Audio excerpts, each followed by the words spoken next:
Alors comme vous pouvez le voir ici, c'est le parc de Yoyogi qui est situé juste au-dessus de Shibuya et de Harajuku et en dessous de Tokyo. Donc ici je dois avouer que c'est une vraie bouffée d'air frais parce que je peux vous dire que plusieurs jours à passer dans des centres-villes à découvrir tout ça d'un coup, le niveau moral ainsi que les niveaux nerveux ça tient plus. Voilà, ici le plan. Donc normalement, en son centre, il y a un joli château traditionnel à voir. Alors j'ignore encore à quoi il va ressembler puisqu'il n'est pas forcément notifié au centre des plans. Mais par contre, ce qu'on peut entendre, ce sont donc les bruits des corbeaux. C'est assez particulier. Hein. Chez nous, on a les pigeons. Chez nous, on a des coucous. On a des espèces de coucous. Ici, c'est les corbeaux qui règnent à maître. Donc forcément, ici, c'est une bouffée d'air frais pour beaucoup de Japonais. Puisque c'est ombragé, il y fait beaucoup plus frais. Chose assez étonnante, vous voyez, il y a des toilettes partout. Hein. Quand je dis des toilettes, c'est pas forcément que dans les parcs, c'est aussi dans la ville. Où que vous arrêtez, il y a des toilettes. C'est aussi nombreux que des Japonais, je sais pas comment ils font, enfin bref. Voilà, donc ils prennent bien soin quand même de leur parc. Là, c'est en plein été, c'est normal. Hein. Donc regardez, il y a aussi les poubelles, ils pensent aussi aux abris, enfin... personne n'est oublié, c'est assez particulier. Bon, par contre, les avions passent au-dessus, c'est assez bruyant.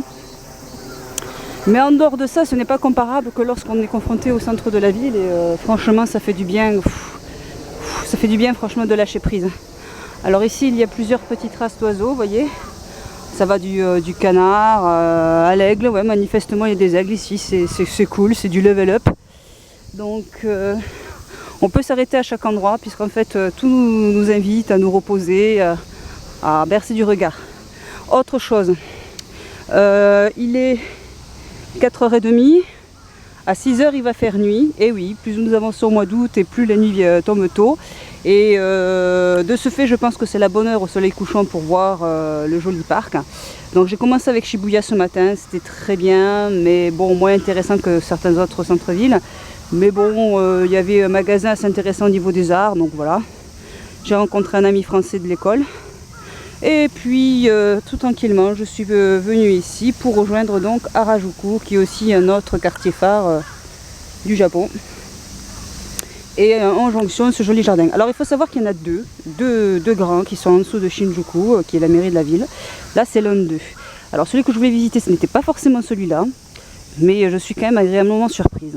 Donc je pense que chaque jardin mérite d'être visité et je pense que dès que j'aurai fini ma pérégrination, je vais m'y attarder un peu plus au jardin. Parce que mine de rien, quand on habite dans une région où il y a des stations balnéaires et des montagnes un peu partout, quand on se retrouve propulsé pendant un mois dans un Japon avec ce bruit assourdissant, ces gens qui vont et qui viennent, même si je suis admirative face à cette technologie, j'avoue qu'au bout d'un moment, moi je n'en peux plus. Ah ouais, regardez, celui-là il a attrapé quelque chose.